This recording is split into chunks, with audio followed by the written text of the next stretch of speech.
안녕하세요. 폴리경찰학 시즌 3 저희 47회 한번 해보도록 하겠습니다. 자, 다음 중 경찰의 이름과 관련한 설명으로 옳지 않는 것은요? 라고 하셔야 됩니다. 옳지 않는 것. 자, 경찰은 민주적 통제와 참여를 위한 장치로 위원회. 여러분, 위원회는 여러 명이서 결정하는 거죠. 여러분, 위원회 제도는 기본적으로 여러 명이니까 민주적 통제 맞습니다. 그 다음에 참여죠. 위원들로 구성되니까. 그래서 우리가 영미법계 할 때 이제 경찰위원회가 딱 만들어졌는데 민주성이에요. 민주적 통제와 참여를 위한 장치로 위원회 제도를 두고 있다. 자, 국민의 권리와 의무에 제한을 가하는 것은 국가안전보장, 질서유지, 공공복리를 위해 필요한 경우에만 가능하다. 맞죠? 우리 헌법 보면 나옵니다. 우리 공공복리, 질서유지, 국가안전보장 필요에 따라 법률로서 제한할 수 있다. 단 본질적 내용은 제한할 수 없다. 이렇게 보시면 되는 거고요. 맞는 말 되겠습니다. 자, 경찰은 민주성을 확보하기 위한 장치로 경찰 행정정보의 공개는 맞습니다. 그런데 성과급 제도의 확대라는 거는 이거는 능률성에 대한 문제인 거예요. 그래서 우리 이게 틀렸다라고 보시면 돼요. 성과급은 능률성에 대한 이야기입니다. 형사소송법에 이미 수사를 원칙으로 하고 강제 처분 법정주의를 체크하는 것은 인권 존중이죠. 이해하셨습니까? 오케이. 그래서 이미 수사입니다. 그 다음에 강제처분 법정주의는 인권 존중. 뭐 형사소송에 관련된 건 대부분 다 수사 관련된 건 인권 존중의 문제라고 보시면 큰 문제 없습니다. 정답 몇 번? 3번이 되겠습니다. 자, 2번 한번 가보도록 하겠습니다. 다음에 설명 중 옳지 않는 것은요. 직무 수행 능력이 부족하거나 근무성질이 극히 나쁜 사유로 직위 해제된 자에게는 3개월의 범위에서 대기를 명한다. 맞습니다. 그리고 또 개선 의지가 없으면 잘라버리는 거예요. 계급을 불문하고 만 60세가 정년에 해당하고 연령 정년은 정년 연장의 대상이 될 수 없다. 맞습니다. 여러분, 계급 정년을 산정할 때 자치 경찰 공무원으로 근무한 경력이 있는 경찰 공무원의 경우에는 그 계급에 상응하는 자치 경찰 공무원으로 근무한 연수를 사립한다. 맞습니다. 여러분, 그래서 계급 정년 같은 경우는 만약에 내가 우리 자치 경찰로 만약에 쉽게 말해서 근무를 했다. 그것도 보면 그 계급에 포함을 시킵니다. 감사합니다. 사육은 1114. 그래서 감사합니다. 사육 1114. 만약에 여기가 14년 같은 경우는 만약에 자치경찰로 4년 했다. 그럼 이걸 포함해서 10년만 할 수 있는 거예요. 오케이, 국가경찰대도 요 내용을 말한다라고 보시면 되겠습니다. 휴직 기간에 만료 또는 휴직 사유가 소멸된 후에도 직무에 복귀하지 아니하거나 직무를 감당할 수 없을 때는 직권면직. 이게 좀 특이죠. 잘릴 때는 직권면직 결정일이 아니고요. 여러분, 우리 휴직 만료일. 그래서 우리 복귀하지 않은 휴직 만료일이나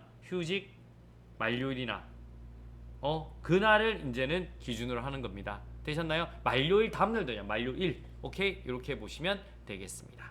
정답은 몇 번? 4번이 되겠습니다. 자, 3번 되겠습니다. 범죄 예방 이론에 대한 다음 설명 중 가장 옳지 않는 것은요. 합리적 선택 이론이죠. 선택했는 거죠. 인간은 자율의지를 가지고 있어요. 결정론의 비결정론. 인간은 자율의지를 가지고 태어날 때부터 결정된 건 아니에요. 그래서 비결정론적 인간관입니다. 그래서 우리가 선택을 하는 거예요.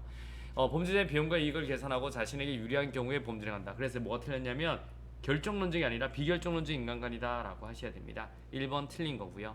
사회발전을 통한 범죄 예방 이론에 대하여는 개인이나 소규모의 조직체에 의해 수행될 수 없다는 비판이 제기된다. 맞습니다. 사회발전하면 범죄가 준다라고 하는데 개인이나 소규모 조직체에서 할 수는 없잖아요. 사회발전을. 비판이 제기된다. 맞습니다. 일상활동 이론은 범죄자 입장에서 범행을 결정하는 데 고려되는 4가지 요소로 우리는 오케이 비바. 그래서 봐봐요. 우리 가치가 있고 맞죠? 그 다음에 이동의 용이성 inertia, 그 다음에 가시성, 접근성을 들 수 있다. 맞습니다. 자, 한번 갑니다. 우리 환경 설계를 통한 범죄 예방 기업 셉티드는 생태학적 이론의 대표적인 예라고 할 수 있다. 맞습니다. 그래서 우리 이런 범죄 예방 이제 환경을 바꾸는 거죠. 정답은 1번이 되겠습니다. 갑니다. 경찰 장비 관리 축상 무기 탄약의 보관에 관한 설명으로 옳지 않는 것은요. 자, 무기 탄약은 종류별, 제조 연도별로 구분 관리하고 그 품명과 수량이 표시된 현황판과 경납 배치도 무기 출입 및 점검 확인부를 비치해야 된다. 맞습니다.